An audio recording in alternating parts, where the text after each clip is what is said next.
இப்ப நீங்க நைட்டு தூங்கும்போது அடிக்கடி உங்க கெண்ட சதையில அப்படியே சுண்டி முறுக்கி இழுக்குது அப்படின்னா, அதுக்கு இந்த மாரி டவல் வச்சு காஃப் மசில ஸ்ட்ரெச் பண்ணலாம். நீட்டிட்டு பாதத்த அப்படி கீழ மேல அசைங்க. இது அங்க இருக்கக்கூடிய நரம்ப வந்து ஸ்ட்ரெச் பண்றதுக்கும் ஹெல்ப் பண்ணும். இப்ப உங்களுக்கு அடிக்கடி எரிச்சல் வருதுன்னா, இந்த மாரி ஒரு பால் வச்சுட்டு ஸ்லோவா இப்படி தரையில உருட்டுனீங்கன்னா, சர்க்கரை நோய் இருக்கக்கூடிய பாதி பேரு கால் எரிச்சல் குறிப்பா இரவு நேரத்துல வரும். ஒரு சிலருக்கு அப்பப்போ வரும்.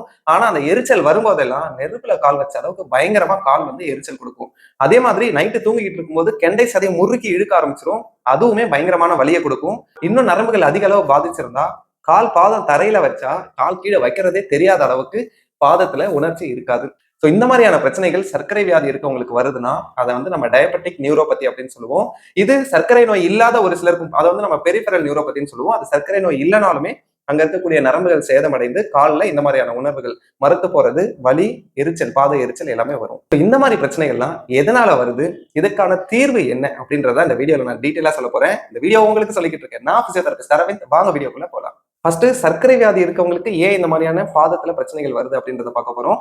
அதே மாதிரி சர்க்கரை வியாதியே இல்ல ஆனாலும் எனக்கு பாதத்துல வந்து மறுத்து போற மதமதப்பு தன்மை வருது, அதுக்கு என்ன காரணம் அப்படின்னு கேட்டீங்கன்னா அதுக்கான ரீசன்ஸையும் பார்க்க போறோம். ஃபர்ஸ்ட் வந்து சர்க்கரை வியாதி இருக்கு அப்படின்னா ரத்தத்துல சர்க்கரையோட அளவு அதிகமாகும். ரத்தத்துல சர்க்கரை அளவு அதிகமாச்சுன்னா அது ரத்தம் போகக்கூடிய ரத்த குழாய்களுக்குள்ள பிரச்சனைகளை ஏற்படுத்தும். அதனால உங்க நரம்புகள் பாதத்துல இருக்கக்கூடிய நரம்புகளுக்கு போகக்கூடிய ரத்த ஓட்டம் பாதிக்கும். அது எப்படி பாதிக்கும் அப்படின்றத டீட்டெயிலா இந்த வீடியோல நான் கொடுத்திருக்கேன். ஸோ நீங்க இது வரைக்கும் இந்த வீடியோ பார்க்கலன்னா அதுல பார்த்து எப்படி ரத்தத்துல சர்க்கரை அளவு அதிகமாகும் போது வேதியியல் மாற்றங்கள் நிகழ்ந்து ரத்த ஓட்டம் பாதிக்கப்படுது அப்படின்றத பார்த்து தெரிஞ்சுக்கோங்க. அடுத்தது இந்த ரத்த ஓட்டம் பாதிக்கும் போது அங்க இருக்கக்கூடிய நரம்பு செல்களுக்கு தேவையான ஊட்டச்சத்துக்கள் கிடைக்காது. ஏன்னா ரத்தம் தான் ஊட்டச்சத்துக்களை கொண்டு போகும். ரத்தம் போகாததுனால அங்க இருக்க செல்களுக்கு ஊட்டச்சத்துக்கள் கிடைக்காம அது இறந்து போக ஆரம்பிச்சிடும். இதோட முதல் ஸ்டேஜ் இப்பதான் நரம்பு பாதிப்படைய ஆரம்பிக்குது அப்படின்னா அந்த நேரத்துல பாத எரிச்சல் பயங்கரமா இருக்கும். பாத எரிச்சலுக்கு அப்புறம் தான் மதமதப்பு தன்மை, அதாவது அது இன்னும் நல்லா நரம்பு பாதிக்குது அப்படின்றத உணர்த்தும். அந்த மதமதப்பு தன்மைக்கு அப்புறம் ஃபுல்லா மறந்து போயிடும். அப்ப நரம்பு நல்லாவே பாதிச்சு போயிடுச்சு, இதுக்கு மேல அங்க நரம்பே இல்லை அப்படின்ற நிலை வரும்போது அங்க உங்களுக்கு உணர்ச்சியே இருக்காது. தொட்டா தெரியாது, சூடு பட்டா தெரியாது, புண்ணானா தெரியாது, என்ன ஆனாலுமே தெரியாது. அந்த மாதிரி இருக்கிறது நரம்பு சுத்தமா செயலிழந்துருச்சு அப்படின்றது அர்த்தம். ஸோ இந்த டயபெட்டிக் நியூரோபதி ஒரு பக்கம் அப்படியே தள்ளி வச்சிட்டீங்கன்னா அடுத்தது டயபிட்டிஸே இல்லை ஆனாலும் எனக்கு இந்த மாதிரி பாத மதமதப்பு, பாத வலி இதெல்லாம் வருது அப்படின்னு கேட்டீங்கன்னா அது இந்த ரத்த ஓட்டத்துல ஏற்படக்கூடிய மாற்றங்கள். சர்க்கரை வியாதி மட்டும் இல்லைங்க, இன்னும் நிறைய பிரச்சனைகளாலுமே அந்த ரத்த ஓட்டத்துல மாற்றங்கள் ஏற்பட வாய்ப்பு இருக்கு. அதுவுமே அந்த ரத்த ஓட்டம் போகலைன்னா நரம்பு பாதிக்கும். இதை வந்து நம்ம பெரிஃபரல் நியூரோபதி அப்படின்னு சொல்லுவோம். ஸோ இந்த ரெண்டு கண்டிஷனுமே உங்க பாதத்துல மதமதப்பு தன்மை, மரத்து போறது, எரிச்சல் இதெல்லாம் கொடுக்கறதுக்கு வாய்ப்பு இருக்கு. அடுத்தது சர்க்கரை வியாதியை நான் கண்ட்ரோல் பண்ணிட்டு தான் இருக்கேன். தினமும் மெடிசன் எடுத்துக்கிறேன். சர்க்கரையோட அளவு அப்பப்போ டெஸ்ட் பண்ணும்போது கண்ட்ரோல்ல தான் இருக்கு. ஆனாலும் எனக்கு இந்த சிம்டம்ஸ் எல்லாம் வர ஆரம்பிக்குது. ஏன் அப்படின்னு கேட்டீங்கன்னா இந்த சர்க்கரை வியாதிக்கு எடுத்துக்கக்கூடிய மெடிசின்ஸ்னால ஏற்படக்கூடிய சைடு எஃபெக்ட்ஸ்னால சாப்பிடுற உணவுல இருந்து வரக்கூடிய விட்டமின் பி காம்ப்ளெக்ஸ் வந்து நம்ம பாடி உறிஞ்சிக்காது, அப்சர்வ் பண்ணாது. ஸோ இது உங்களோட நரம்புகளை பாதிப்படைய வைக்கும். அது பாதத்திலேயே வரும், கையிலையும் அந்த மரத்து போறது, கையெல்லாம் ஒரு மாதிரி நம்ம டிங்லிங் சென்சேஷன் இதெல்லாம் வர்றதுக்கு வாய்ப்பு இருக்கு, கை விரல்களையும் பாதத்திலையும். ஸோ இதையுமே நீங்க வந்து மருத்துவர் அணுகுனீங்கன்னா அதுக்கான விட்டமின் மாத்திரை கொடுப்பாங்க, இது கண்ட்ரோல் ஆகிடும். அடுத்தது இதுக்கான தீர்வு, இந்த பிரச்சனை வந்துருச்சுங்க, இதுக்கு நான் என்ன பண்ணணும் அப்படின்னு கேட்டீங்கன்னா முதல் விஷயம், நீங்க மெடிசன் எடுத்து கண்ட்ரோல் பண்ணா கூட டயட்லயும் ஃபோக்கஸ் பண்ணுங்க. குறிப்பா நரம்பு ஆரோக்கியமா இருக்கிறதுக்கு ஒமேகா 3 ஃபேட்டி ஆசிட்ஸ் தேவை, விட்டமின் பி12, பி9, பி6 மாதிரியான வைட்டமின்கள் தேவை. பிளட்ல ஏறக்கூடிய ஆக்சிடேட்டிவ் ஸ்ட்ரெஸ்ஸை குறைக்கிறதுக்கு ஆன்டி ஆக்சிடென்ட்ஸ் அதிகமா இருக்க உணவுகள் எடுத்துக்கணும். இந்த மாதிரி நிறைய விஷயங்கள் உணவு வழியா நீங்க கொடுத்தீங்கன்னா தான் உங்க நரம்புகள் ஆரோக்கியமா இருக்கும். இது உங்க நரம்புகள் பாதிப்படைகிறத குறைக்கிறதுக்கு உதவி பண்ணும். சர்க்கரை வியாதியும் கண்ட்ரோல் பண்ணணும் அப்படின்னா வெறுமனே கார்போஹைட்ரேட்ஸ் அதிகமா எடுத்துக்காம அது கூட நார்ச்சத்து, புரதச்சத்து அதிகமா இருக்க உணவுகள் எடுத்துக்கோங்க. மாவுச்சத்து அதிகமா இருக்க உணவுகளை கம்மி பண்ணிக்கோங்க. கடைசியா எக்ஸசைசஸ், உடற்பயிற்சி அப்படின்றது உங்க உடம்புல இருக்க எல்லா உறுப்புகளுக்குமே ரத்த ஓட்டத்தை அதிகப்படுத்த உதவும். ஸோ அது இந்த மாதிரியான பிரச்சனைகளை கட்டுப்படுத்துறதுக்கும் உதவும். ஸோ நீங்க எக்ஸசைஸ் பண்ணி எல்லாமே பண்ணி இப்போ எனக்கு கால் மரத்து போயிருக்கு சார், அது சரியாயிடுமா அப்படின்னு கேட்டீங்கன்னா நரம்பு சுத்தமா அழிஞ்சு போயிருந்ததுன்னா அதை நம்ம திருப்பலாம் சரி பண்ணி எடுத்துட்டு வர முடியாது. ஆனா மேற்கொண்டு பாதிக்காம இருக்கிறத தடுக்க முடியும். உங்க தினமுமே உங்க பாதம் வந்து எப்படி இருக்கு, ஏதாவது புண்ணு இருக்கா, எங்கேயாவது அடிபட்டிருக்கா அப்படின்றத நல்லா பார்க்கணும். ஏதாவது சின்ன சின்ன காயம் இருந்தா கூட அதை இமீடியட்டா மருத்துவரை அணுகி அதை சரி பண்ற வேலையை நம்ம பார்க்கணும். இல்லைன்னா அது பெரிய பிரச்சனையா மாறிடும். வெளியில நடக்கிறீங்கன்னா சாக்ஸ் போட்டு செருப்பு போடுங்க, இல்ல சாக்ஸ் போட்டு ஷூ போட்டு நடங்க. ஸோ அது பெரிய அளவுக்கு உங்க பாதத்துல அடிபடாம இருக்கிறதுக்கு உதவி பண்ணும். சரி வாங்க எக்ஸசைசஸ் என்னென்ன பண்ணி இந்த பாதத்துக்கான பிரச்சனைகளை கட்டுப்படுத்தலாம் அப்படின்றத பார்க்கலாம். இதுல ஃபர்ஸ்ட் எக்ஸசைஸ், நீங்க உட்கார்ந்து இருக்கும் போதெல்லாம் அடிக்கடி இந்த மாதிரி விரல்களை மட்டும், அதாவது பாதம் தரையிலே தான் இருக்கணும், விரல்களை மட்டும் இப்படி தூக்கணும். இந்த மாதிரி விரல்களை மட்டும் ஒரு 10 முறை அப்பப்ப தூக்கி தூக்கி விடுங்க. ஸோ அதுக்கப்புறம் மொத்த பாதத்தையுமே இப்படி தூக்கிட்டு இறக்கணும். இது ஒரு 10 முறை பண்ணிக்கோங்க. அதுக்கு அடுத்தது குதிகால் இப்படி தூக்கி தூக்கி இறக்கணும். இப்படி ஒரு 10 முறை பண்ணிக்கோங்க. ஸோ இது எல்லாமே நீங்க எப்பெல்லாம் உட்காந்துருக்கீங்களோ அப்பெல்லாமே நீங்க பண்ணிக்கிட்டீங்கன்னா காலுக்கு போகக்கூடிய ரத்த ஓட்டத்தை அதிகப்படுத்துறதுக்கு உதவும். இந்த குதிக்காலை தூக்கி விடுறது அப்படின்றது காலில் இருக்கக்கூடிய இரண்டாவது இதயமான கெண்டை சதையை வந்து ஆக்டிவேட் பண்றதுக்கு ஹெல்ப் பண்ணும். ஸோ இந்த மாதிரி 2 காலையும் குதிக்காலை தூக்கி விட்டீங்கன்னா அடுத்தது பாதத்துக்கான மசாஜ். இப்போ உங்களுக்கு அடிக்கடி எரிச்சல் வருதுன்னா இந்த மாதிரி ஒரு பால் வச்சுட்டு ஸ்லோவா இப்படி தரையில உருட்டுனீங்கன்னா அங்க இருக்கக்கூடிய ஃபேஷியாவை ரிலாக்ஸ் பண்ணும். நர்வ்ஸ் எல்லாம் காம் டவுன் பண்றதுக்கு இந்த பால் மசாஜ் வந்து ஹெல்ப் பண்ணும். ஸோ இந்த மாதிரி நீங்க வந்து ஜஸ்ட் ஒரு 2 மினிட்ஸ் இந்த காலுக்கு ஒரு 2 மினிட்ஸ் பண்ணிக்கோங்க. அப்புறம் இந்த காலுக்கு ஒரு 2 மினிட்ஸ். 2 மினிட்ஸ்ன்றதையே ஒரு 40 செகண்ட்ஸ் கண்டினியூவா பண்ணிட்டு காலை மாத்திக்கோங்க. அப்புறம் இந்த காலுக்கு ஒரு 40 செகண்ட்ஸ் பண்ணிட்டு காலை மாத்திக்கோங்க. அதிகமா பண்ணிட்டீங்கன்னா வலி வந்துடும். ஸோ அதுவும் பார்த்துக்கோங்க. ஸோ இந்த மாதிரி ரிலாக்ஸா கொஞ்ச நேரம் பண்ணிட்டு அப்புறம் விட்டுருங்க. அதுக்கப்புறம் என்ன பண்ணணும்னா ஸ்ட்ரோக்கிங் அப்படின்னு சொல்லுவோம்.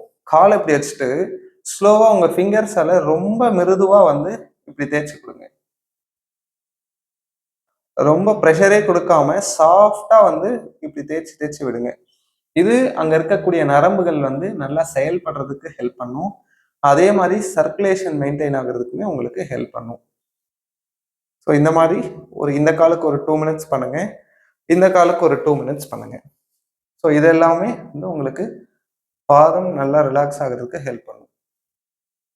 இந்த மாதிரி சைடில், சென்டர்ல, இந்த சைட்ல இப்படி மாறி மாறி ஸ்ட்ரோக்கிங் வந்து பண்ணிக்கணும். அடுத்தது இந்த மாதிரி காலை நீட்டிக்கோங்க. நீட்டிட்டு பாதத்தை இப்படி கீழே மேல அசைங்க. இது அங்க இருக்கக்கூடிய நரம்பை வந்து ஸ்ட்ரெச் பண்றதுக்கும் ஹெல்ப் பண்ணும், ஆக்டிவேட் பண்றதுக்கும் ஹெல்ப் பண்ணும். இந்த மாதிரி 1 1 கீழே நல்லா கொண்டு போகணும், மேல நல்லா தூக்கணும். இது மாதிரி 10 முறை 2 காலோட பாதத்திலையும் பண்ணிக்கணும். ஸோ இது நர்வ் ஃபிளாசிங் அப்படின்னு சொல்லுவோம். அந்த நரம்பை ஸ்ட்ரெச் பண்ணி ஃபெசிலிட்டேட் பண்றதுக்கு ஹெல்ப் பண்ணும். அடுத்தது இப்போ நீங்க நைட்டு தூங்கும்போது அடிக்கடி உங்க கெண்டை சதையில அப்படியே சுண்டி முறுக்கி இழுக்குது அப்படின்னா அதுக்கு இந்த மாதிரி டவல் வச்சு காஃப் மசில ஸ்ட்ரெச் பண்ணலாம். ஸோ படுத்துக்கோங்க, டவல் இந்த மாதிரி போட்டு காலால மிதிச்சுட்டு அப்படியே தூக்கிட்டு டவல் இந்த எஜ்ஜில் போட்டு இப்படி அழுத்தி முட்டி மடங்காம பிடிச்சிட்டிங்கன்னா உங்களோட கெண்டை சதை நல்லா ஸ்ட்ரெச் ஆகும். இது அடிக்கடி அந்த கால் சுண்டி இழுக்காம இருக்கிறதுக்கு உங்களோட மசில்ஸை ரிலாக்ஸ் பண்ணி வைக்கிறதுக்கு ஹெல்ப் பண்ணும். ஸோ இந்த மாதிரி வந்து ஒரு 15 to 20 செகண்ட்ஸ் இந்த காலுக்கு பிடிச்சிக்கோங்க. அதுக்கப்புறம் இந்த கால் அடுத்த காலுக்கு ஒரு 15 to 20 செகண்ட்ஸ் 15ல இருந்து 20 முறை போட்டு முட்டி மடங்காம அப்படியே மேலே தூக்கி இப்படி பிடிச்சிக்கோங்க. ஒவ்வொரு காலுக்கும் 2 முறை பண்ணிட்டீங்கன்னா இது முடிஞ்சிடும். அடுத்தது இப்ப நம்ம நின்றுட்டு இருக்கும் போதுமே இந்த மாதிரி 2 குதிகாலையும் மேலே தூக்கி தூக்கி இறக்கணும். ஸோ இது மாதிரி அப்பப்போ 10 முறை பண்ணிக்கோங்க. இல்ல காலையில நீங்க உடற்பயிற்சி பண்றீங்கன்னா ஒரு 10 முறை பண்ணிட்டு ஒரு 20 to 40 செகண்ட்ஸ் ரெஸ்ட் எடுத்துட்டு திரும்ப 10 முறை இதே மாதிரி குதிக்கால தூக்கி தூக்கி விடலாம். ஸோ இதுவும் பண்ணிக்கணும் நீங்க டெய்லியுமே.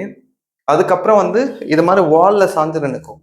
சாஞ்சு நின்றுட்டு குதிக்கால தூக்குன மாதிரி இப்போ மொத்த பாதத்தையும் மேல தூக்கணும் விரல்களோட சேர்த்து. இந்த மாதிரி ஒரு 10 முறை பண்ணிக்கோங்க. ஒருவேளை உங்களால இது மாதிரி தூக்க முடியல 2 காலையும் ஒரே நேரத்துல அப்படின்னா ஒரு காலை தூக்குங்க. ஃபர்ஸ்ட் இந்த காலை 10 முறை பண்ணிடுங்க, அப்புறம் இந்த காலை 10 முறை பண்ணிடுங்க.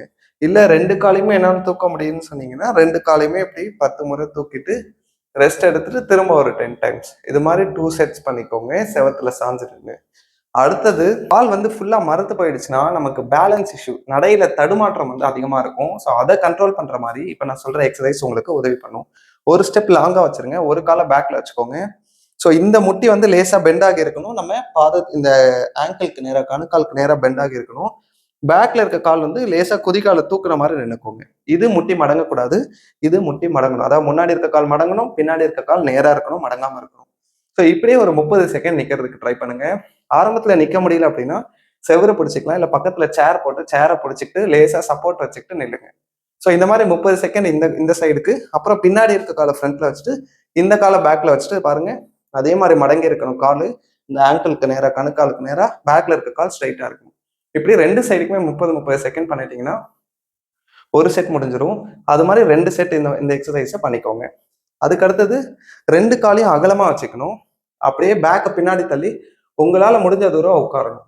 உட்காந்து 10ல இருந்து 20 செகண்ட் ஆரம்பத்துல பண்ணுங்க. அது ஈஸியா இருந்ததுன்னா அதை அதிகப்படுத்திக்கிட்டே போகலாம். அதே மாதிரி உங்களுக்கு இது ஒரு வேலை கஷ்டமா இருக்கு, இந்த மாதிரி பேலன்ஸ் பண்ணி உட்கார முடியலன்னா ஃப்ரண்ட்ல ஏதாவது சேர் அந்த மாதிரி இருந்தா பிடிச்சிக்கோங்க. இது உங்க காலில் இருக்கக்கூடிய எல்லா மசில்ஸையுமே ஆக்டிவேட் பண்ண ஹெல்ப் பண்ணும். அதே மாதிரி உங்க பேலன்ஸையும் இம்ப்ரூவ் பண்றதுக்கு ஹெல்ப் பண்ணும். ஸோ அடுத்தது இப்போ ஒரு கால் முன்னாடி ஒரு கால் இந்த மாதிரி அடி மேல அடி வச்சுட்டு அப்படியே 30 செகண்ட் நில்லுங்க. இதுவுமே உங்க பேலன்ஸை இம்ப்ரூவ் பண்றதுக்கு பெரிய அளவுக்கு ஹெல்ப் பண்ணும். ஸோ இப்படி 30 செகண்ட் நின்னதுக்கப்புறம் ஃப்ரண்ட்ல இருக்க காலை பின்னாடி வச்சுக்கணும், பின்னாடி இருக்க காலை முன்னாடி வச்சுக்கணும். இப்படி 2 காலையுமே மாத்தி மாத்தி 30 செகண்ட் பண்ணிட்டீங்கன்னா ஒரு செட் இந்த எக்ஸசைஸ் கம்ப்ளீட் ஆயிடும். இது மாதிரி 2 செட்ஸ் பண்ணிக்கணும். கடைசியா ஒரு கால்ல நின்று ப்ராக்டிஸ் பண்ணணும். இந்த மாதிரி உங்களால எத்தனை செகண்ட் நிக்க முடியுமோ ஒரு கால்ல நின்றுங்க. ஒரு கால் முடிஞ்சதுக்கு அப்புறம் அடுத்த கால் 2 கால்லையுமே சமமா இப்ப இந்த கால 20 செகண்ட்னா இந்த கால கீழே வைக்கும் போதுமே 20 செகண்ட் நிக்கிறதுக்கு முயற்சி பண்ணணும். பேலன்ஸ் பண்ண முடியாதவங்க சைட்ல எதையாவது பிடிச்சிக்கிட்டு பண்ணி ப்ராக்டிஸ் பண்ணுங்க. ஸோ இதை முடிச்சிட்டோம்னா லாஸ்ட் எக்ஸசைஸ் இது மாதிரி சேர்ல நம்ம சேர் ஸ்குவாட் பண்ணணும். ஸோ இது என்னோட one of the favourite exercise. So இது மாதிரி ஒரு 10 முறை டெய்லியுமே நீங்கள் வந்து உட்காந்து எழும்பி ப்ராக்டிஸ் பண்ணிக்கணும். மெயினாக உட்காரும் போது ஸ்லோவாக கண்ட்ரோல் பண்ணி உட்காருங்க. எந்திரிக்கும் போது நார்மல் ஸ்பீடில் எந்திரிங்க. ஸோ இதை ஒரு 10 டைம்ஸ் பண்ணிட்டீங்கன்னா போதுமானது. ஸோ ஈஸியாக இருந்தால் இன்னொரு 10 டைம்ஸும் பண்ணலாம். அவ்வளோதாங்க, எக்ஸசைஸ் எல்லாம் முடிஞ்சது. இதோட சேர்த்து நீங்கள் அடிக்கடி நிறைய தண்ணி குடிங்க. தண்ணி குடிக்கிறதுமே ரத்தத்துல நீர் தன்மையை அதிகப்படுத்தி ரத்தத்தோட அடர்த்தியை குறைச்சி ஈஸியா ரத்தம் உடல்ல இருக்க எல்லா பாட்டுக்கும் போறதுக்கு ஹெல்ப் பண்ணும். அதனால நீங்க தண்ணி கம்மியா குடிச்சிட்டு இருந்தீங்கன்னா அதையும் அதிகப்படுத்திக்கோங்க.